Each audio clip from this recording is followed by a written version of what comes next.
नमस्कार दोस्तों, आज हम बात कर रहे हैं एक ऐसे खिलाड़ी की जिसने अंधेपन के बाद भी वर्ल्ड रिकॉर्ड तोड़ा। आइए जानते हैं सिमरन चौधरी की मोटिवेशनल कहानी के बारे में कि कैसे उन्होंने शॉर्ट पुट थ्रो में वर्ल्ड रिकॉर्ड बनाया।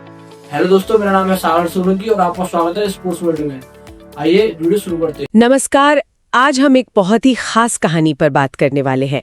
एक ऐसी शख्सियत की कहानी जिनकी हिम्मत, जिनका जज्बा किसी भी सीमा को नहीं मानता। जी, हम बात कर रहे हैं सिमरन चौधरी की, एक दृष्टिबाधित शॉटपुट खिलाड़ी, और उनकी जो विश्व रिकॉर्ड बनाने की ललक है वो वाकई प्रेरणा देती है। बिल्कुल। हमारी ये जो आज की चर्चा है ये सिमरन चौधरी दृष्टिहीन शॉटपुटर की विश्व रिकॉर्ड यात्रा नाम के एक लेख के कुछ हिस्सों पर आधारित है। हाँ, और देखिए ये बताना जरूरी है, जैसा कि लेख में भी साफ किया गया है, कि ये कहानी एक असल दृष्टिहीन शॉट पुटर की यात्रा से प्रेरित जरूर है, लेकिन इसमें जो कुछ डिटेल्स हैं, जैसे कोई खास तारीख हो या जगह, वो मतलब पब्लिक सोर्स से पूरी तरह वेरीफाई नहीं हो पाए हैं। अच्छा, तो इसे एक तरह से प्रेरणादायक कहानी समझना बेहतर है। ठीक है, ये स्पष्ट करना जरूरी था।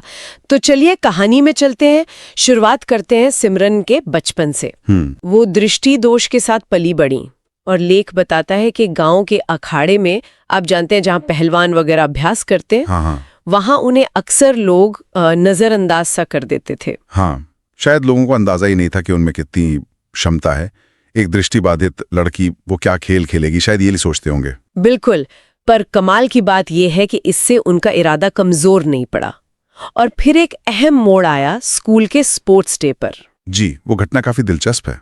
उन्होंने शॉटपुट फेंका बिना ठीक से देखे हुए, और वो सीधा ट्रैक की लाइन के पार जाकर गिरा। अप्रत्याशित था बिल्कुल। शायद पहली बार लोगों ने ध्यान दिया होगा उनकी शारीरिक ताकत पर। हाँ, ये तो सच में एक टर्निंग पॉइंट जैसा लगता है।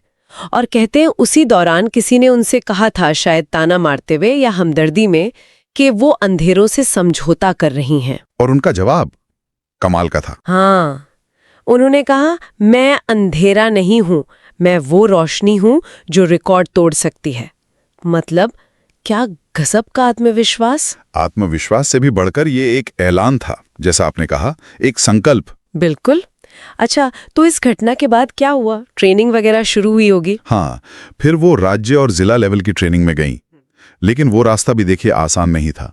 सोर्स बताता है कि कोच को उनकी क्षमता का एहसास तो था, पर शायद पूरी उम्मीद नहीं थी। शक था मन में कि वो कहां तक जा पाएंगी। और सुविधाओं की भी कमी बताई गई है ना, जैसे कच्ची जमीन पर प्रैक्टिस करना। हाँ, कच्ची फर्श। सोचिए, शॉटपुट जैसे खेल के लिए कितना मुश्किल होता होगा। संतुलन बनाना, पैर जमाना, चोट का खतरा भी ज्यादा। सही बात है। पर शायद एक तरह से इसी मुश्किल ने उन्हें और मजबूत बनाया हो, उनके संकल्प को, उनके शरीर को। ये भी हो सकता है, सीमित साधनों में बेस्ट करना, ये उनकी लगन दिखाता है। बिल्कुल। और फिर आता है वो किस्सा एक नेशनल स्पोर्ट्स इवेंट का, जहां उनका एक थ्रो बहुत ही शक्तिशाली था। हाँ, उसके बारे में क्या लिखा है? लिखा है कि वो थ्रो असाधारण था। इतनी ताकत थी उसमें कि किसी ने कमेंट किया, ये सिर्फ एक भारतीय खिलाड़ी नहीं, ये तो रिकॉर्ड तोड़ने वाली है। वाह, तो क्या वो रिकॉर्ड बना? यहीं पर कहानी में एक मोड़ आता है। अफसोस की बात यह है कि उस थ्रो को उस दिन, मतलब ऑफिशियली, मापा ही नहीं गया। क्या मतलब, एक संभावित वर्ल्ड रिकॉर्ड बन सकता था पर उसे नापा ही नहीं? जी हाँ, स्रोत तो यही बताता है। ये बहुत निराशाजनक लगता है ना? बिल्कुल, ये तो बहुत अजीब बात है। ऐसा क्यों हुआ होगा? वजह तो साफ नहीं है, पर यह दिखाता है कि कैसे कभी-कभी सिस्टम या परिस्थितियां ऐसी प्रतिभा को पहचानने या दर्ज करने से चूक जाती हैं। क्षमता तो थी, पर वो दर्ज नहीं हुई।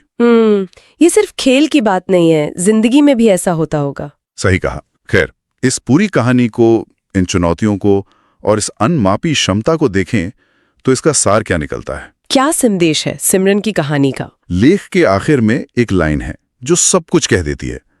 आंखों से देखती नहीं जिन्हें हौसला में रोशनी दिखती है, वही उज्जवल सितारे बनते हैं। वाह, बहुत खूबसूरत लाइन है। हाँ, मतलब असली नजर बाहरी नहीं, अंदर के हौसले की होती है। वो हौसला जो मुश्किलों को देखता ही नहीं, बस आगे बढ़ता है। ये एक बहुत शक्तिशाली संदेश है हर उस इंसान के लिए जो किसी भी तरह की सीमा महसूस करता है, चाहे वो शारीरिक हो, सामाजिक हो या कोई और। बिल्कुल।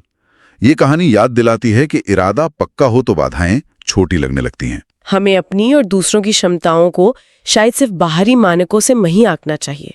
एकदम सही। और इसी सोच के साथ हम आज की बात यहीं खत्म करते हैं, पर एक सवाल जरूर छोड़ जाते हैं सबके लिए सोचने को कि कितनी बार हम अपने आसपास या शायद अपने ही अंदर की असाधारण क्षमता को बस इसलिए नजरअंदाज कर देते हैं क्योंकि वो किसी बने बनाए सांचे में फिट नहीं होती। क्या हम अनजाने में ही कुछ रिकॉर्ड तोड़ने वाली संभावनाओं को अनदेखा तो नहीं कर रहे?